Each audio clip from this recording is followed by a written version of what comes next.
মুক্তিনাথ, বিশ্বের সবথেকে উঁচুতে থাকা বিষ্ণু মন্দির। আমরা 7 জন মিলে বেরিয়েছি সৃষ্টিকর্তার অপরূপ সেই মন্দিরের যাত্রায়। তাই আজকের ভিডিওয়ে থাকছে মুক্তিনাথ দর্শন, সঙ্গে নেপালের ধর্মীয় ইতিহাস নিয়ে কিছু কথা। আসলে নেপাল দেশটা যে হিন্দু বৌদ্ধ উভয়েরই এক পূর্ণভূমি। পূর্ব হিমালয়ের কোলে অবস্থিত নয়নাভিরাম দেশ নেপাল। দেশটার মাথায় শ্বেত শুভ্র মুকুট হয়ে বিরাজ করছে মাউন্ট এভারেস্ট, কাঞ্চনজঙ্ঘা, লোটসে, মাকালু, অন্নপূর্ণা, ধবলগিরির মতো বিশ্ববন্দিত শৃঙ্গের দল। পশুপতি পুরাণ থেকে জানা যায়, নে নামের এক সাধু নেপালে এসেছিলেন ধর্মপ্রচার করতে। বাগমতী ও বিষ্ণুমতী নদীর সঙ্গমে তিনি বসেছিলেন তপস্যায়। তার শিষ্যত্ব গ্রহণ করেছিলেন উপত্যকাবাসী। সেই নে মুনির নাম অনুসারেই দেশটার নাম হয়েছে নেপাল। তবে নেপাল নামটার উৎস নিয়ে দ্বিমত পোষণ করেন অনেক ইতিহাসবিদ। তারা মনে করেন তিব্বতী শব্দ নিয়ামপাল থেকেই এসেছে নেপাল নামটা। নিয়ামপাল শব্দের অর্থ পবিত্র ভূমি। নেপাল যে পবিত্র ভূমি তা নিয়ে অবশ্য কোনো দ্বিমত নেই কারণ হিন্দু পুরাণ অনুসারে ব্রহ্মা, বিষ্ণু ও মহেশ্বর হরিণের রূপ ধারণ করে এসেছিলেন নেপালে। ভগবান বুদ্ধেরও পদস্পর্শে পবিত্র হয়েছে নেপাল। নেপাল বর্তমানে ধর্মনিরপেক্ষ দেশ, তবুও দেশটার রন্ধ্রে রন্ধ্রে মিশে আছে হিন্দু সংস্কৃতি। কারণ দেশটার 81% জনগণই হিন্দু ধর্মাবলম্বী। নেপালের জনগণ বিশ্বাস করে অসুরদের সঙ্গে যুদ্ধের সময় দেবাদিদেব মহাদেব ভগবান শ্রী বিষ্ণুকে দিয়েছিলেন একটা রণপতাকা, যে পতাকায় আঁকা ছিল সূর্য ও চন্দ্র। দেবরাজ ইন্দ্র সেই রণপতাকা দান করেছিলেন নেপালবাসীদের।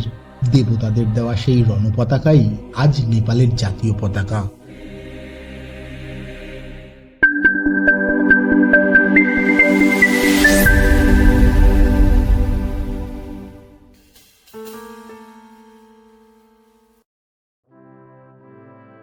আমরা নেপালে ঘুরতে এসেছি মুক্তিনাথ দর্শন করব বলে, তাই পোখরা হয়ে মুস্তাং জেলার একেবারে পাহাড়ের চূড়ায় পাড়ি দিয়েছি। তবে যাওয়ার পথে নেপালের ধর্মীয় সংস্কৃতি আমাদের অবাক করে। দেবদেবীরা পুজো পান নেপালে। এছাড়াও পুজো পান নেপালের পাহাড়ি এলাকার অলৌকিক দেবদেবীরা।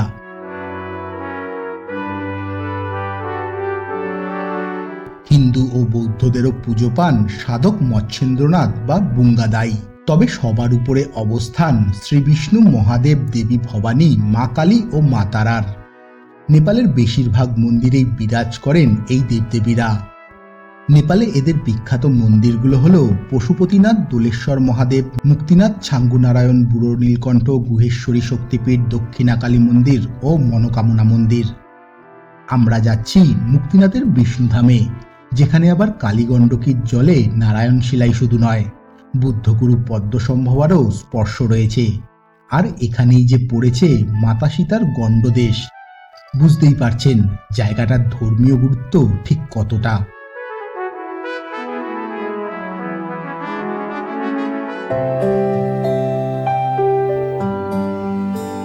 তবে তার আগে বলি নেপালের সবথেকে জনপ্রিয় উৎসব বড়দেসাইনের কথা। আসলে চলার পথে জায়গায় জায়গায় দেখছিলাম বিশাল বিশাল সব দোলনা। স্বভাবতই কৌতূহল জেগেছিল আমাদের মনে। পরে ওখানকার লোকেদের থেকে জানতে পারি বড়দেসাইন উৎসবের কথা, যা চলে 15 দিন ধরে, আশ্বিনের শুক্লপক্ষের প্রতিপদ থেকে কোজাগরী পূর্ণিমা অবধি। তবে প্রথম 9 দিন অত্যন্ত গুরুত্বপূর্ণ, কারণ এই 9 দিন ধরেই দেবী দুর্গা ভবানীর সাথে পূজিত হন নবদুর্গা। দেবী দুর্গা ভবানী হলেন শুভ শক্তির বিজয় ও অশুভ শক্তির পরাজয়ের প্রতীক। তাই নেপালের হিন্দু ধর্মাবলম্বীরা এই 9 দিন তাদের প্রাণ মন সঁপে দেন দেবীর পায়ে।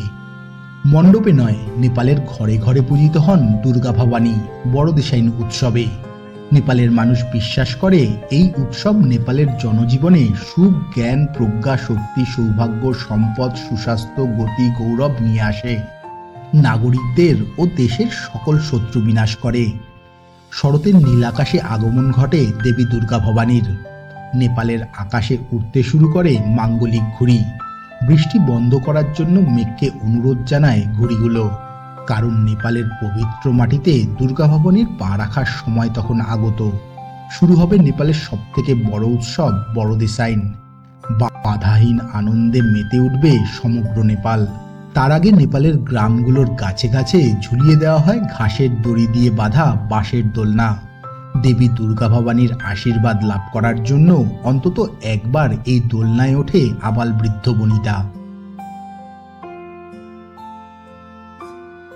আচ্ছা, এবার ফিরে আসি মুক্তিনাথের পথে। কাকবেনি থেকে মুক্তিনাথের দূরত্ব প্রায় 14 কিলোমিটার।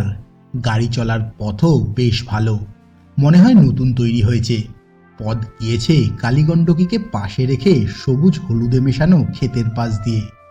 একদিকে রুক্ষ পাহাড়, তার পায়ে রঙিন ক্ষেত, আর সর্বক্ষণের সঙ্গী কালীগণ্ডকী, আর তুষার শুভ্র হিমালয়ের শিখর তো রয়েছেই।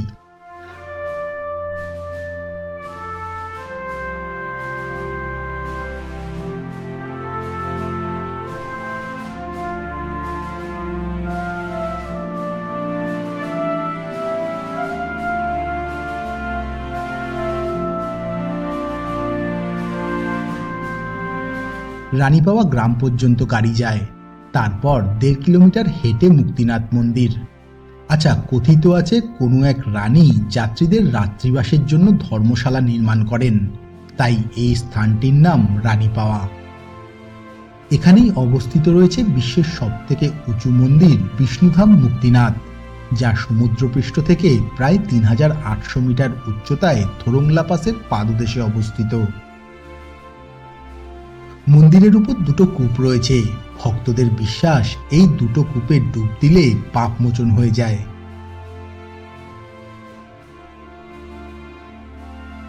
সৃষ্টিকর্তার উপাসনা করতে কত পথ যে পেরোতে হয়, যেতে হয় কত উঁচুতে। উদ্দেশ্য একটাই, সৃষ্টিকর্তার সন্তুষ্টি লাভ।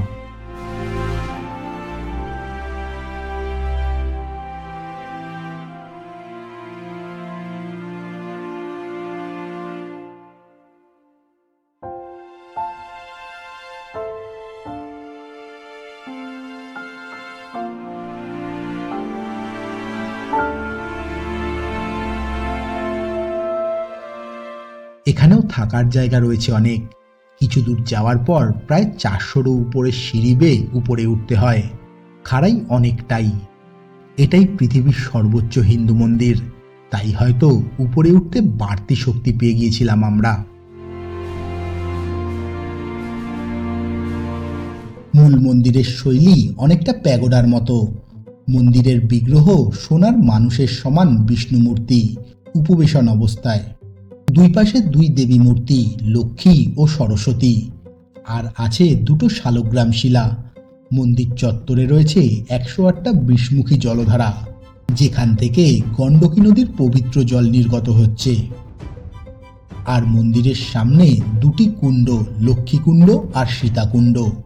পুণ্যার্থীদের বিশ্বাস 108টা জলধারার নিচ দিয়ে গেলে মোক্ষ লাভ হয়, আর কুণ্ড দুটোতে স্নান করে সব পাপ ধুয়ে পুণ্যার্থীরা প্রবেশ করেন মন্দিরে। আমরাও তাই পুজো দেওয়ার আগে মোক্ষ লাভের জন্য 108টা জলধারার নিচ দিয়ে গিয়ে কুণ্ড দুটোতে সব পাপ ধুয়ে প্রবেশ করলাম মন্দিরে।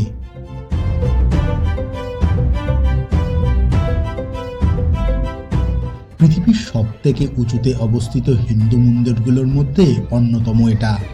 বৌদ্ধদেরও পূর্ণভূমি এই মুক্তিনাথ। 2 ভিন্ন ধর্মের সহাবস্থানের এক জলজান্ত প্রতীক এই মন্দির।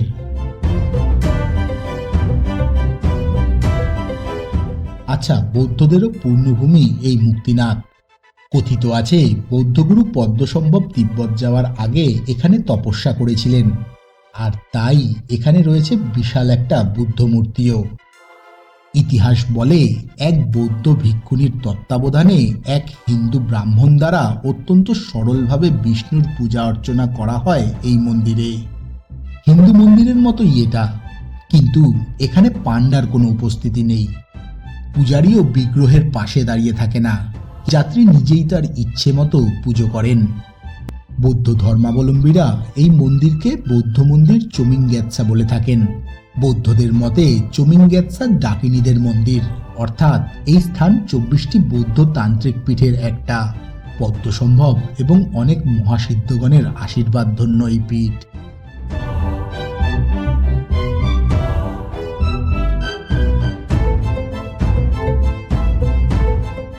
মুক্তিনাথকে আবার সতীর পীঠস্থানও বলা হয়। সতীর গণ্ডদেশ এখানে পড়েছিল বলেই নাকি নদীর নাম কালীগণ্ডকী। আর ভগবান নারায়ণ সেই নদীতেই শিলারূপে অধিষ্ঠান করেন। তাই একমাত্র এই নদীতেই পাওয়া যায় নারায়ণ শিলা। আমরাও নদীতে নেমে নারায়ণ শিলার খোঁজ করে কয়েকটা শিলা সেখান থেকে নিয়ে এসেছি।